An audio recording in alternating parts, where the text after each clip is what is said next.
Sean bienvenidos a otro episodio de Tripas de Gato en YouTube. Anteriormente aquí ya hablamos del caso de Naasón Joaquín, líder de la iglesia La Luz del Mundo. Y si quieren saber el contexto de este caso, chéquense el capítulo número 43. Dejaremos el link en la descripción o en un mensaje anclado para que entiendan de qué va el capítulo, ya que esta es la segunda parte y actualización en tiempo real. El contenido de este podcast está basado en investigaciones públicas. Los datos que aquí se presentan pueden ser encontrados en carpetas de investigación o en bibliografía de libre acceso. Nunca se presentarán datos que vulneren a las víctimas. Naasón Joaquín es el líder de la iglesia La Luz del Mundo, amado y seguido por varios fieles creyentes. Él dice ser la reencarnación de Dios, por herencia de su abuelo, que fue el fundador, posteriormente su padre y actualmente él. Esta religión tiene origen en el supuesto llamado que Dios le hizo al fundador de la iglesia para que crearan un lugar donde le rindieran tributo y culto. Actualmente esta religión se posiciona como el segundo culto con más creyentes en México. Además, tiene presencia en 58 países alrededor del mundo, siendo el templo principal compuesto por colonias y propios recursos en Guadalajara, México. El motivo por el cual se volvió a ver esta religión fue por las acusaciones que algunos de sus seguidores hicieron en contra de su líder. Aunque parte de los creyentes reprueban estas acusaciones aún con pruebas, no quitó que la ley hablara por sí misma de las prácticas que Naasón realizaba abusando de su cargo como líder, destapando prácticas aceptadas dentro de la religión que algunos tacharon de abusivas, principalmente en contra de las mujeres. La investigación a la que se enfrentaba Naasón en Estados Unidos, lugar donde fue detenido, está basada en 19 cargos de abuso sexual hacia menores, violación, posesión de pornografía infantil y tráfico de personas. Como resultado de estas acusaciones, más las pruebas que señalaban su culpabilidad, el pasado 8 de junio de 2022 se le dictó sentencia después de haber sido detenido en 2019. Dicha sentencia fue 16 años, 8 meses de prisión, solo por 3 cargos de abuso, desechando los restantes. ¿Pero por qué tan pocos años? Naasón jugó una carta a su favor. A través de un acuerdo para que la pena no fuera elevada, sus abogados optaron por que se declarara culpable solo de 3 cargos y así tener una sentencia menor. Este acuerdo, negociado por sus abogados y juez, no fue expuesto a las víctimas denunciantes hasta el día que se llevó a cabo la audiencia para dictar la sentencia. Aquel día, las víctimas hicieron notar su enojo y suplicaron al juez reconsiderara la condena.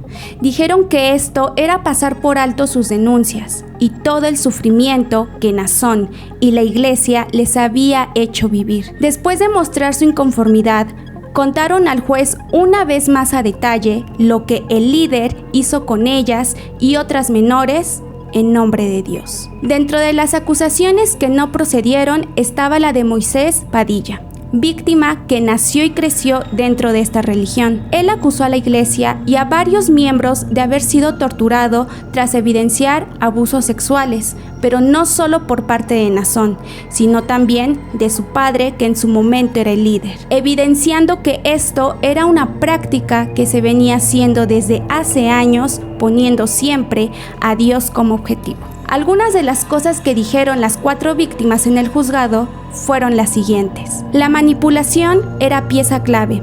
Todas las víctimas, al haber crecido dentro de la iglesia desde pequeñas, se les enseñó a venerar entre alabanzas y cantos al líder, que se proclamaba como única verdad para después ser seleccionadas y recibir la bendición de Naasón, lo cual era motivo de alegría para las familias, sin importar lo que en realidad pasaba detrás de aquellos grupos, y que por nada del mundo se debía cuestionar porque eso era ir en contra del mandato de Dios. Naasón predicaba diciendo que Dios se manifestaba a través de él. Todo lo que sus creyentes tenían y poseían era gracias a su interacción y oración.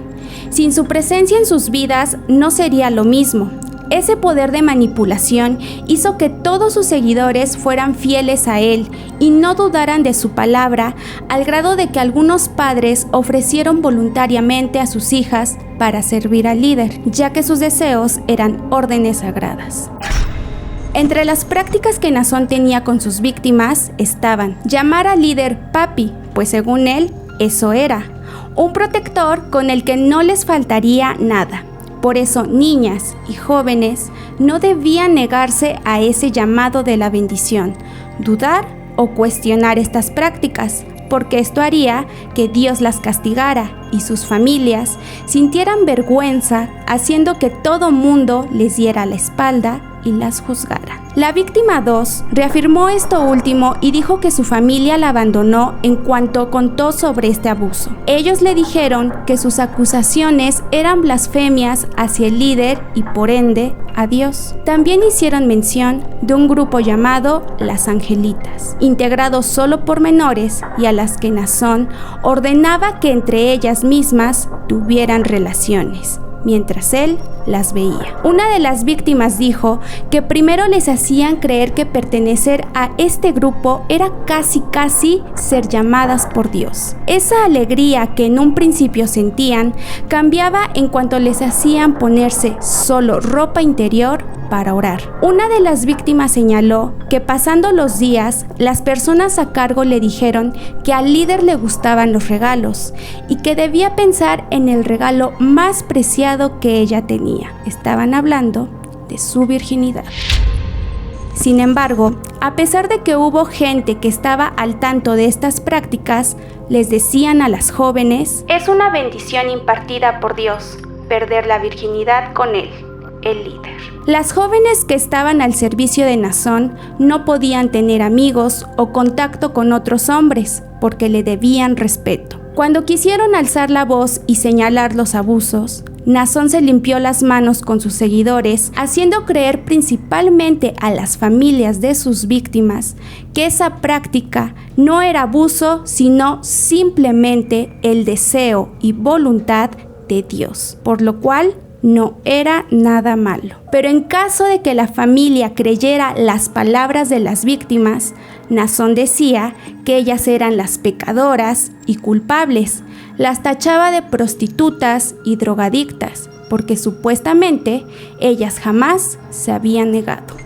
Una de las víctimas dijo que aquel día que abusaron de ella sufrió también maltrato físico por parte de Nazón. Recuerda haber visto mucha sangre y estar en mal estado después de haber sido abusada. Además dijo que hubo ocasiones en las que los trabajadores de Nazón la sostenían para que él abusara de ella. Añadieron que Nazón se aprovechaba de la situación de cada joven, como suele suceder con los falsos líderes. Usaba las debilidades de sus víctimas para hacerlas sentir seguras y que lo vieran como una figura de protección y fe. Además, también se aprovechaba de la ignorancia de los seguidores mediante manipulación hacia su fe. Entre lágrimas y desesperación de las víctimas, dieron los siguientes argumentos. Mientras los niños jugaban, yo era tu juguete para complacerte. Desearía que me hubiera matado, así yo no tendría este sufrimiento. Cuando se hicieron las denuncias, recalcaron haber sido hostigadas por gente de Nazón para que no dijera nada. Una de ellas señaló que la secuestraron y aislaron para que no contara lo que había vivido. Por último, se mencionó que dentro de la iglesia hay más cómplices y pastores que son pederastas. Algunos de ellos hasta son parte de la propia familia de Nazón. Además, cada una hizo notar su preocupación por las niñas que aún siguen en esta religión, que probablemente pueden estar pasando por lo mismo, asegurando que Nazón es un peligro y que hay muchas víctimas que no han podido hablar por miedo al poder que éste ha intentado demostrar. Por otro lado, también se sumaron los testimonios de familiares de otras víctimas que expresaron su inconformidad ante la sentencia que se había dictado y puntuaron que las víctimas quedaron con daños psicológicos y algunas hasta con daños físicos. Sobre todo, Hubo quienes, derivado del trauma ocasionado, intentaron quitarse la vida. Uno de estos familiares dijo que Naasón solía predicar a favor de la paz y justicia, diciendo: si en la familia hay violencia, no duden en denunciar. ¿Contradictorio? Sí. ¿Difícil de creer? No.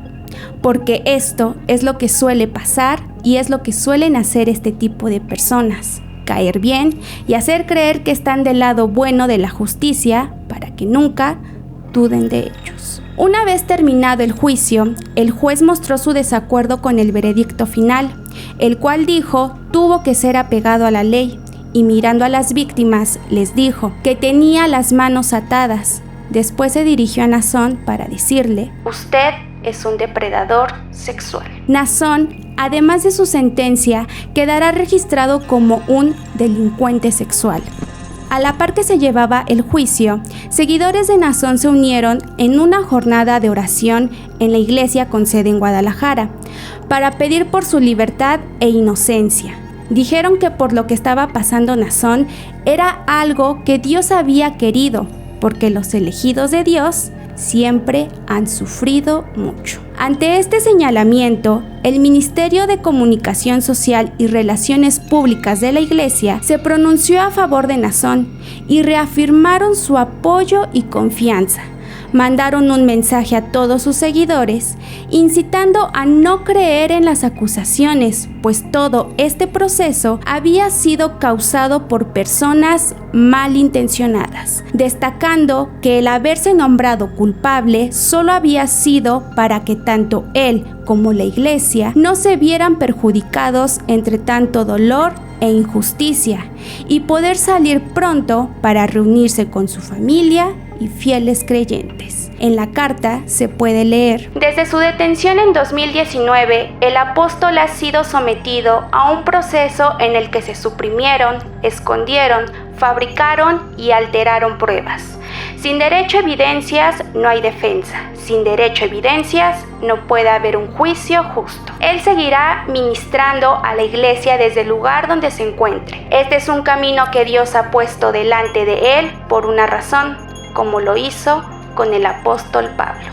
Al momento de la captura de Naasón, también detuvieron a 2 mujeres señaladas como cómplices. Susana se declaró culpable por agresión y haber causado lesiones graves a víctimas. Y Alondra, en el año 2020, también se declaró culpable de 3 delitos sexuales hacia mujeres. Hay una tercera cómplice que permanece en calidad de prófuga. Algo que no debemos olvidar es que en el año 2019, Naasón se declaraba inocente.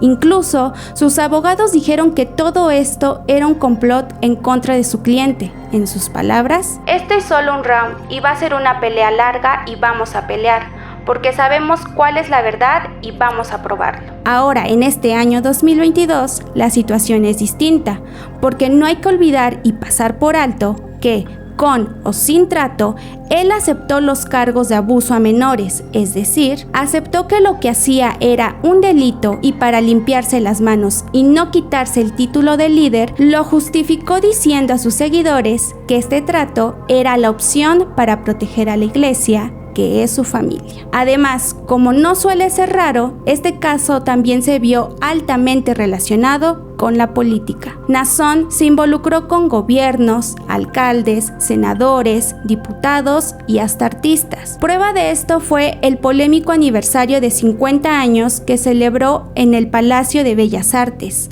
gracias al permiso de gobernación. En aquel magno festejo se dejaron ver estas figuras que apoyaban al supuesto trabajo altruista y cultural que la Iglesia La Luz del Mundo y sobre todo Naasón hacían. Incluso en el año 2018, el gobernador de Baja California nombró a Naasón embajador del Reino de los Cielos.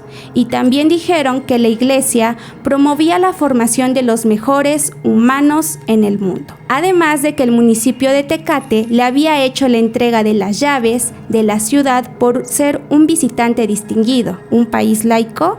¿Qué es eso? A manera de todos cometemos errores, el municipio de Tecate en este año 2022, esperando la sentencia de Nazón y no desde el primer día que fue detenido y ya con las acusaciones encima, ofreció un comunicado diciendo: el Cabildo de Tecate, Baja California, aprueba retirar la distinción de las llaves de la ciudad de Tecate, Baja California, al ciudadano Nazón Merari Joaquín García. Con esto quisieron deslindarse de tener alguna relación con Nazón, ahora que es culpable de abuso sexual hacia menores. Por último, a pesar de esta resolución, las víctimas dijeron que esto no va a parar aquí, que el camino que les queda es largo porque están a punto de surgir más casos de víctimas que fueron abusadas incluso en otros países, además de las denuncias de México. El reciente 14 de agosto, Nazón mandó una carta con motivo de la Sagrada Cena, que se lleva a cabo cada 14 de agosto en dicha religión, por la muerte de su abuelo, fundador de la iglesia. En esa carta mencionó lo siguiente: hoy, desde la oscuridad de mi celda, entre los gruesos barrotes que me aprisionan, rodeados de personas con otra mentalidad, pero habiendo escuchado cantos que nos han acercado a Dios, habiendo oído las bellas melodías del coro, poco a poco mi celda se va transformando con colores de sus colores sombríos hacia los más hermosos y bellos. Aquí estoy con vosotros, unido, gozoso, lleno de llanto y bendición, porque hoy Dios nos ha permitido estar juntos. Yo no veo una celda de 4 paredes, yo no veo los barrotes que me separan de vosotros, yo veo vuestros hermosos rostros. Y como última actualización, el 18 de agosto fue llevado a prisión. Hasta el momento, esta es toda la actualización sobre este caso. Y esto nos deja pensando qué es lo que se necesita para demostrar y para hacer valer tu voz como víctima y que la autoridad te crea, y sobre todo una sociedad cegada por una religión. Hasta aquí la actualización del caso Nazón Joaquín, líder de la iglesia La Luz del Mundo. Y así llegamos al final de otro episodio. ¿Qué les pareció? Dejen sus comentarios para que podamos saber qué opinan de este caso. No olviden suscribirse, darle like y activar la campanita para que les lleguen las notificaciones de todo nuestro contenido aquí en YouTube. También chéquense los archivos oscuros por si quieren saber de otros temas. Chequen todas las redes de Tripas de Gato y sin más que decir, yo soy Beth y recuerden que lo esencial es invisible a los ojos.